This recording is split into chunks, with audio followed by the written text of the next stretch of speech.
Ladies and gentlemen, boys and girls, welcome to episode 143 of NerdPod Generations. As always, I am one of your illustrious hosts, Steve Taylor, along with the lovely Al Judson. Hello, friends and enemies. Welcome back from your vacation, Welcome sir. home. I'm back. Yes, you are back. We went to Connecticut. I went to my first ever Yankee game. Very nice. I watched us go down 11-5 by the sixth inning. So it was a fun day. Yep. It was one of those games where you leave because it's clearly not going to go your way, and you get in the car and you look, and wow, the Orioles scored another run. See, that's why the White Sox fans don't even go to the games. I know. They just know ahead of time it's going to be like that. But that said, it was a great time. Nice. I had a great experience. I got to see some really good friends. And we just had a great time going to the game. That is awesome. awesome. And then, me and Kelly just took a nice little vacation, which was basically just, we're going to lay low. Nobody can know where we are. And we're just going to have the AC cranked and hang out with the dogs in a hotel room. Nice. And it was excellent. That sounds fantastic. It was really Especially good. as hot and miserable as This is what I'm saying. We picked the right week to do it. So, folks, NerdPod Generations, episode 143. I know we did miss it last week, and we are potentially going to be missing next week because I'm going away on vacation. Yeah, it's Steve's turn to go on vacation. At least we're going to have, minimally, we might do a second episode this week, but right now, at least we're going to have this episode where we're finally going to touch on the Acolyte, which is the big thing now that everyone can't stop talking about. It's the big thing that's making the internet mad. Yes. I do love... We're not going to go into it, but I do love that Madam Web is getting big views on Netflix right now. Yeah. And I'm just like, what, guys? I know. It's, you know what, though? One of the largest streaming movies ever was the Something Six. What was the Adam Sandler Western? The Pitiful Six or whatever or something it was. like that. And that was one of the worst movies I've ever seen in my life. And it was one of the highest watched movies The ever. Degenerate Seven. It's just bad. Yeah. It's just really bad. But anyways, folks, so NerdPod Generations 143, please go back and listen to our back catalog if this is your first time listening to us. Also, please go to youtube.com, go to nerdpodgen, nerdpodgen.com. There are links to YouTube, links to Spotify, links to Al's stuff, links to my stuff, links to everywhere. So please go, and if you are listening to this, make sure you subscribe to the podcast. If you do go to YouTube, make sure you subscribe to the channel, leave up likes. We got a lot of content, folks. I'm just saying. Content out our ears. If I had to sit through that goddamn movie, the least people could do is not watch it afterwards. Like, if I had to sit through all of Madam Web, the least the internet could do is take our word for it. Well, they didn't listen to the Madam Web episode, obviously. This is what That's I'm why saying. you need to listen to us. Listen to our show because we will spit fire and truth in your ears. I'm trying to save you 2 hours of time Yes. by listening to an hour-long Yes. review where I lose my goddamn mind. Yes. Please, I'm begging you, make it worth the psychological damage I've done to myself. And we have psychologically damaged ourselves quite a bit for the show. Yeah. All It's right, an folks. ongoing issue. It is definitely an ongoing issue. All right, folks. We are going to start this episode like we start every episode with a little bit of watch, play, read. I am tabling 99% of my watch, play, read because I had to talk about one thing, which kind of we're both going to be talking about. Yes. We're going to be talking about a lot of trailers. Trailer Park, here we go. I love vampires. Yes. I love the 1922, I believe it is, OG Nosferatu movie. Max Schreck plays Count Orlok, and it's F.W. Monroe. I was about to say, it's that one German director I can't remember the name of. And it's an iconic film. It has been remade once already in the 70s, I believe it was. And then there was the excellent, I believe it was in 90s, I don't think it was in 2000 yet, of Shadow of the Vampire, where it's like did you ever see that movie? I don't think so. All It was I can like think of is a Queen of the Damned. behind-the-scenes making of the movie with John Malkovich playing the director, Yes. and Willem Dafoe playing Count Orlok, which makes this trailer great because Willem Dafoe plays the... Now, this is... So, for those of you who don't know, Nosferatu did not have the rights to Bram Stoker's Dracula, so when it was made originally in the 1920s, they had to change the name of the characters and kind of change the story a little bit. So that's why Count Dracula is Count Orlok. And it's not Van Helsing, it's another doctor. And Willem Dafoe plays that character, and it's just awesome that he played Orlok in the movie, and now he plays the guy trying to kill Orlok, and it's like, that is awesome. De Hexstein. Yeah. But the trailer looks so good. Like, it gave me that same feeling I got when I first saw the trailer for the Demeter. Yeah, I got that same feeling. And it looks so atmospheric. The look of the movie is incredible and my God. just riveting to look to see. You just look at it and you're pulled right in. But then the cast really delivers too. Like you look at that cast and you're like, Jesus, wow, this is incredible. Is this going to be a low key prequel to Renfield? What's going on here? And the one that I would be the most nervous about is Lily Rose Depp. Like just the scene she's in, she looked like she really nailed it. Yeah. So I'm so excited. It's got Nicholas Hoult, Willem Dafoe, Bill Skarsgård plays Count Orlok. You got Aaron Taylor Johnson. I mean, it's just absolutely crazy. And it, like you said, the atmosphere in it. I like how some scenes are color, some are black and white. And the tone is very dark. Yeah. It looks like it could potentially be a very violent movie, which would be. I think it is. I think it's going to be a very violent movie. But it looks so good. Yeah. I can't wait. Like it's weird that it's a Christmas movie, but I really, really can't wait for this. I'd prefer it to be a Christmas movie than a MLK Day movie. That would be a bad sign. Yeah. This is what I'm saying. Well, yeah. Yeah. But it's just, I know, I'm actually happy because I do like it when they put kind of fucked up movies on Christmas. That makes me happy. Like, Yeah. I want to see this around Christmas now just because you it looks so great. You can dump your kids in whatever animated feature, Paddington 3, we'll say. Not an animated feature, I know. Close enough. And go watch this instead while they're transfixed on the British love of Paddington. Yeah. And The British love of Paddington. I mean, it's a good movie. I can't lie. It's Yeah. still the Oh, strangest. Paddington 1 and 2 are very good. It's still the strangest experience I've had watching a movie in a long time, where the entire period of watching it, I'm just like, this is some of the most incredible filmmaking possible. What the fuck is up with the slapstick? Yeah. It's just, I don't know what to do with It this, has guys. to remind you every now and then that it's a kid's movie. It's Yeah, like, I was gotta have just, a fart in I was there. just like, I don't know. This is I don't know. I don't know what to do with this. But anyway, I'm very excited for this. Yes. Like the trailer, I think it dropped today. Yes, And it did just drop today. It's just been, other than The Last Voyage of the Demeter, there hasn't been a really solid vampire. I mean, horror in general, because we're also going to talk about the new Kit Harington werewolf movie. And it's like that also has that feel, that nice atmospheric, like dark. It's not going to have, like you were saying, the slapstick. It looks like it's not going to be riddled with CGI and all that. And it's like, I don't think either of these are. The look of them is very old Hollywood in the way that it looks real. Yes. It looks like they really shot this. They weren't going to go back and fix it with CGI or anything like that. It's going to be about the performances and the makeup and the costuming.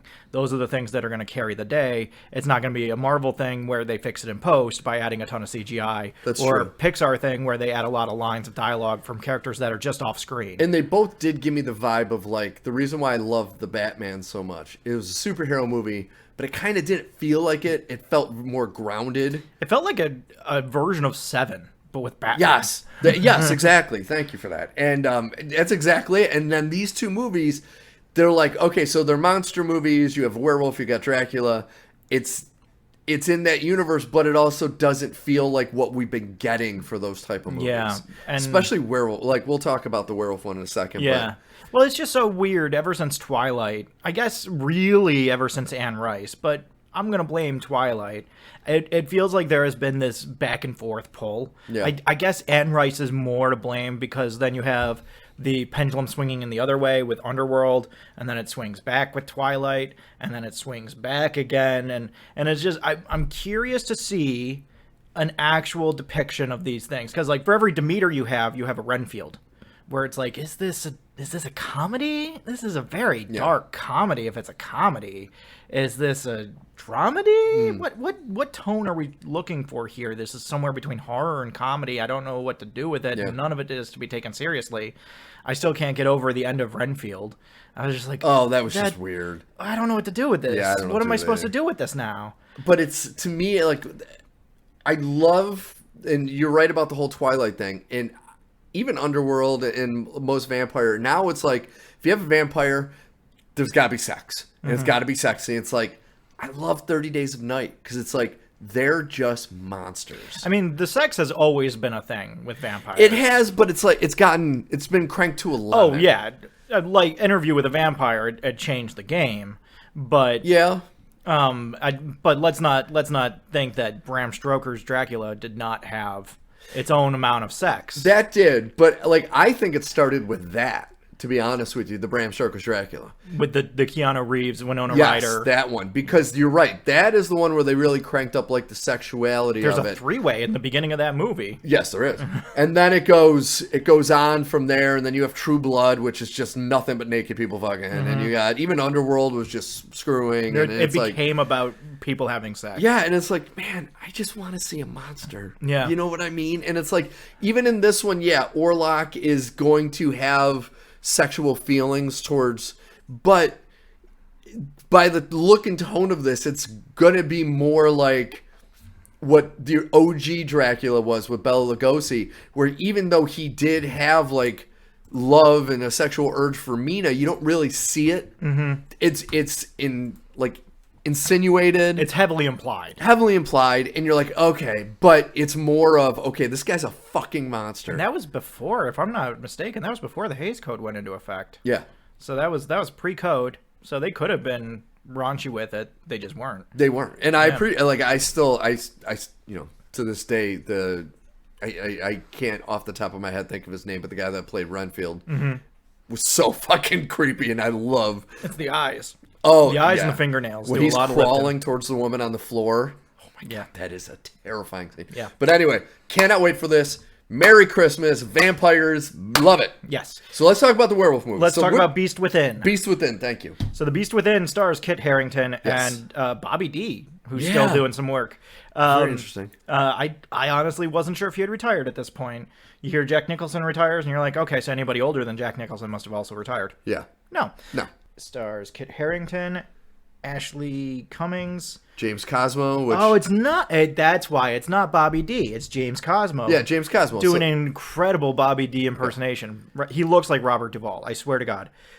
Robert Duvall is like 90s. This is what I was saying. No, Bobby D. It's like this is that reunion, the Game of Thrones reunion. Oh of yes, Kit Harington and James Cosmo. Yes, but this is a take on the old sod of a werewolf story. I like the angle of this. It's a rural family living deep in the woods. You have a dad who is very macho and kind of in his own space, confident. And you have the curious neighbor and the young daughter who is in love with her father and wants to emulate him in every way and wants to follow him everywhere. And it turns out dad's a werewolf. And mom does a lot of scrubbing behind the scenes. Yeah, and they play it off to he maybe was a werewolf before and the so daughter she might has also it. be a werewolf. It could just be a dream sequence because Yeah. they kind of show her with the sharp teeth. Could be a dream sequence, or it could be she's going to change as well. I agree with Kind of you. Teen Wolfish. That I think the thing this is missing, and each movie does it their own way. We were just talking about with Nosferatu. They don't show us Nosferatu. They don't show us the werewolf in this. I do. God help me, when the Benicio del Toro Wolfman came out, the thing that made me excited about that was seeing the Wolfman in the trailer. Yep. So I am all for keeping something secret and some things for the movie itself. I do kind of want to see the werewolf. Yeah. Or just a little bit more of it than a hand and some teeth. Because I think it'll rest because you're right about the thing about the Benicio del Toro one is you could tell it was makeup. Yeah. And it was prosthetics, and it was an actual non-CGI werewolf. Now, the transformations, of course, a couple of them were not the best because they were CGI. But the costume itself and the actual werewolf itself was real. And I really hope they go down that road with this where it's like, okay, it would be a lot cheaper to do a CGI werewolf, but the best werewolves have not been CGI. And I get it. You don't want your werewolf to be just a big fur shag carpet on a large man. But the way that the werewolf is done is always make or break for things. Yes. I still say one of the things that I don't like about Harry Potter and the Prisoner of Azkaban, as much as everybody thinks it's the best movie of the series, it's not. It's 7 Part 1 is the best movie of the series. I think the issue that I have many issues with that movie, among them Cuarón's direction, but I really hate the Lupin werewolf. Oh, it's terrible. I hate it. I think it's terrible. awful. And it doesn't look scary. Nope. It doesn't look good. Nope. It just looks gangly and balding. And it's just like, so I hate to put you on this peg here, but I feel like Steve Buscemi's werewolf from Hotel Transylvania is scarier than this guy. You're right. So I'm just like, the look matters, and getting that right matters. And it's not as simple as like even Demeter last year when we saw the trailer for that, part of that was we didn't see the monster, but we saw about as much of the monster as we see in the movie. Yes. And so I'm not saying it's not going to work, but I have seen werewolf movies fully ruined by bad werewolves. Well, and my concern is not only the costume, the transformation. Yes. Because, like, I love Bad Moon. Bad and Moon's the a good werewolf one. is great. Yeah. But his transformation at the end is so bad that it's like every time I see it, I'm kind of like, oh, God damn it. See, that's the thing I think you hide. I think that's the thing you use 70 filmmaking style. Which I would be on board with. And you just show shadows and close-ups and pain. Well, kind of like, if you remember, the only time you really see the transformation of the werewolf in the Monster Squad is when he gets shot and he's underneath and you can see like his claws coming out, but you don't see the whole transformation. No. And it's also a really awesome werewolf costume. It's another one of those werewolves where it's just when we see the guy as a human, he's just saying like, you don't understand, you don't understand, you don't understand. And then we see him as werewolf. And there's not really like a movement between the two. Yes. They're like not directly in front of camera. There's obviously heavily implied movements between 1 and 2. But, for every time that it works, you got to look at something like Jaws. You got to look at something like Alien. Yeah. And you're just like, for every time you have one of those, you have like 10 where they're like, no. We're so proud of this. Yeah. We're going to show you the whole thing. And it's like, I kind of wish you wouldn't. And I wish they wouldn't, because like the sad thing is in my opinion, the two best werewolf transformations ever were American Werewolf in London and The Howling. Yes. And it's like, those films are 40 years old. Yes. And those are the best transformations we've ever gotten. American Werewolf in London still might be the best werewolf movie I've ever seen. Just period. I think it is, except for the more I've seen it, the older I've gotten. The scene at the end where the werewolf's going through the streets, you can absolutely tell that it's somebody pushing the top of a werewolf, like a werewolf head. I've gotten to the point now where I find that charming.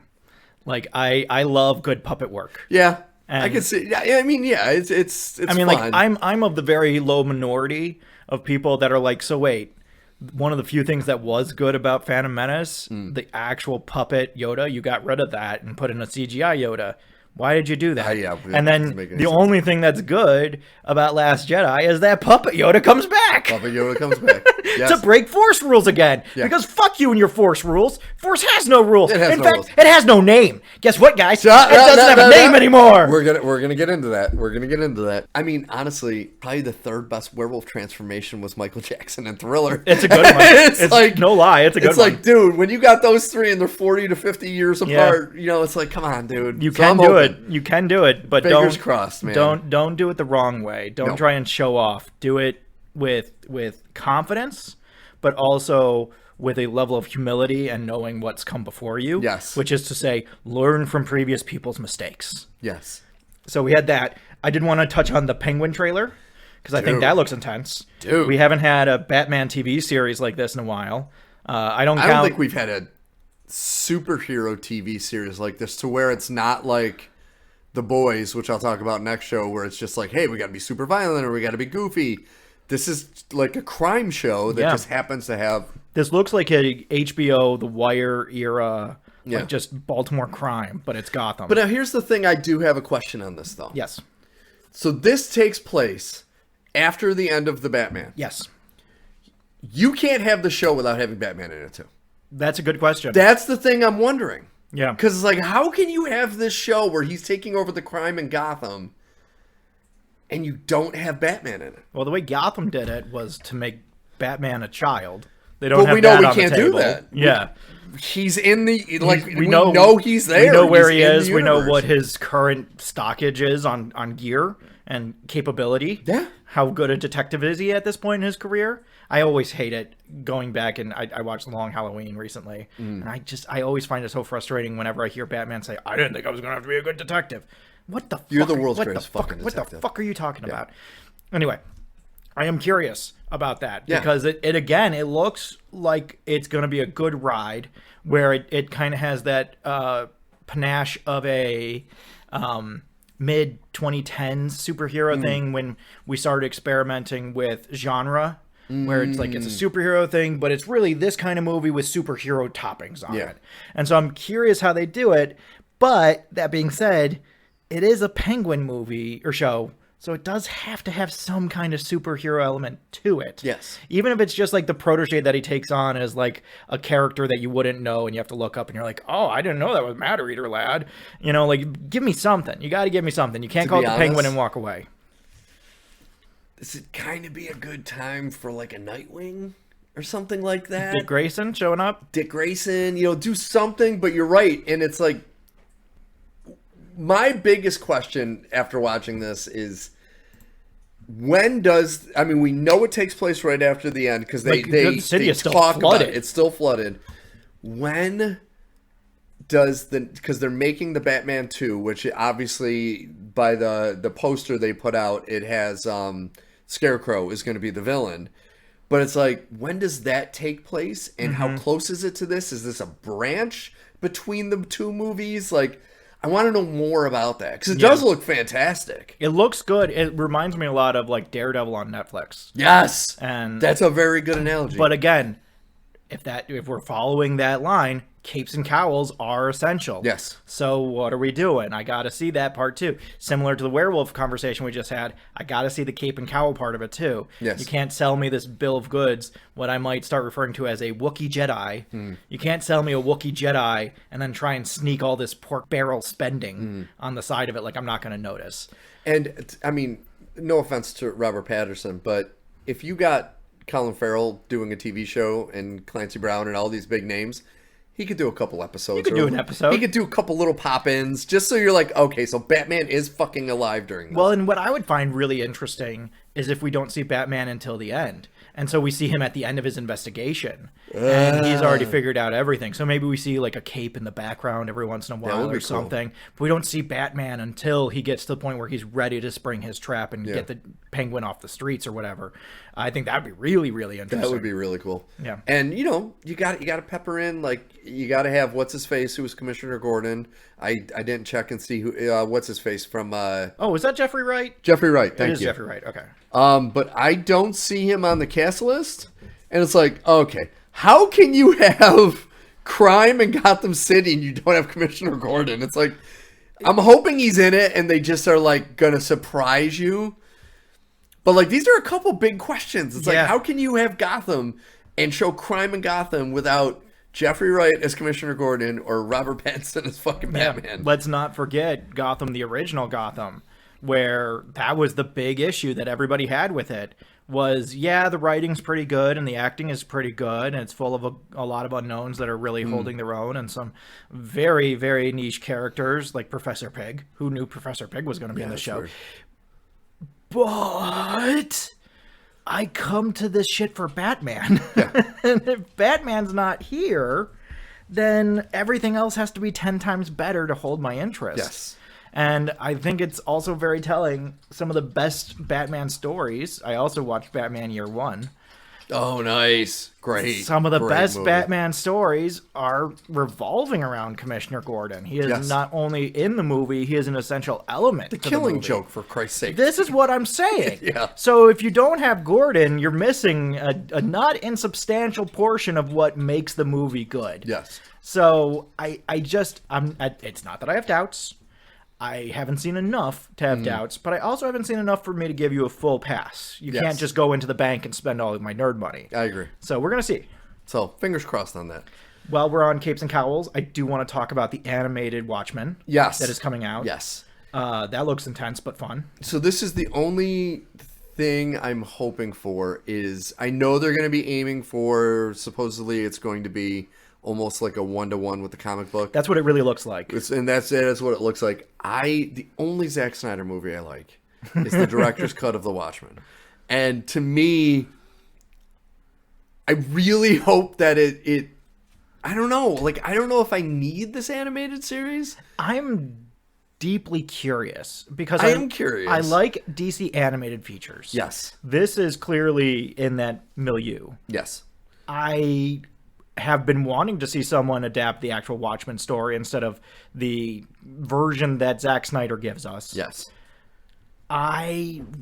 I think this is going to be good, but I'm just curious what about it? Is it just going to be that it's animated and that's what sets it aside? Is it, how is it going to be different from the TV series that we got and from the movie that we got? Well, the TV series was just a different storyline. It was, but it still inhabited what Watchmen is Yes, as a presence, as an idea, as a concept. And so I got to see that here. Having it be a incredibly respectful adaptation of the original source material would be great. So how is that going to be heightened by what we're going to see here? So I'm not doubtful. It's definitely, of the things we're talking about today, it's probably one of the things I'm more excited about than anything else. But I do want to see what they do with it. And I hope that they do unique takes on the characters, and it's not like your Rorschach tried to do a Jack Lee Haley or Earl Haley, that's whatever his name is. That's the question, right? Is who is going to be the voice cast? Who is going to be bringing this to life? What is the directorial vision of it? And is it really just going to be a one-to-one? If it's one-to-one, that's fine, but that means there can't be any adaptive choices. No, that means it has to be one-to-one. So if you do any adaptive choices, they're going to stick out like a sore thumb. Yeah. So, or you have to do one-to-one, which is so hard for studios to do. They always want to tinker. I can't imagine a studio wanting to tinker with the very fabric of what makes the thing fucking run. Somebody had put up a meme of Aragorn's face, and it said, "The day after Disney buys Lord of the Rings, oh, Sauron had a second ring." Yes. No, exactly. Exactly. Hey, you know that Immaculate Conception? It got nothing against the Immaculate Conception of twins. Yeah, twins. Fuck you. Anyway. We'll get to that. We'll get to it. So I'm curious about that. I did want to touch on really quick. We don't have to talk about Sausage Party 2 unless you want to talk about Sausage Party 2. No, I don't want you to ever bring it up again. Yeah, it's bad. Arcane Season 2 is finally dropping in the fall. Yes. Which is very exciting. Netflix has said that they are not going to pursue this after this. They might do spin-offs, but they are not going to do any further stories with these characters, which I think is mostly Netflix saying, we don't like how long it takes to produce this. Yes. And we're tired of answering people's questions of when is Arcane coming back. So we're just going to cancel it, and then if we ever bring it back, it's a fun surprise for everybody. Yeah. Which I don't love, but like I can't even say that I get it. If you sign in for animation, you sign in for animation. And if you sign in for high quality animation, then you have to be willing to be patient for that shit, man. That's why I get nervous seeing that Vox Machina is coming back so fast. That's why I want to give Sony all the time in the world to get to Beyond the Spider-Verse. So I think it's part and parcel, and I kind of look down on Netflix for being like, oh, it's taking too long. We got to move on. Yeah. Wild Robot looks great. It does. I wanted this movie to not have a specific story, and the new trailer does seem to have a very specific story and maybe a little bit of a rote story. Mm-hmm. But I want to give it a chance because it looks like an absolutely beautiful movie. And while I wish it didn't have a narrative, so to speak, I do think it looks great. Yes, I agree.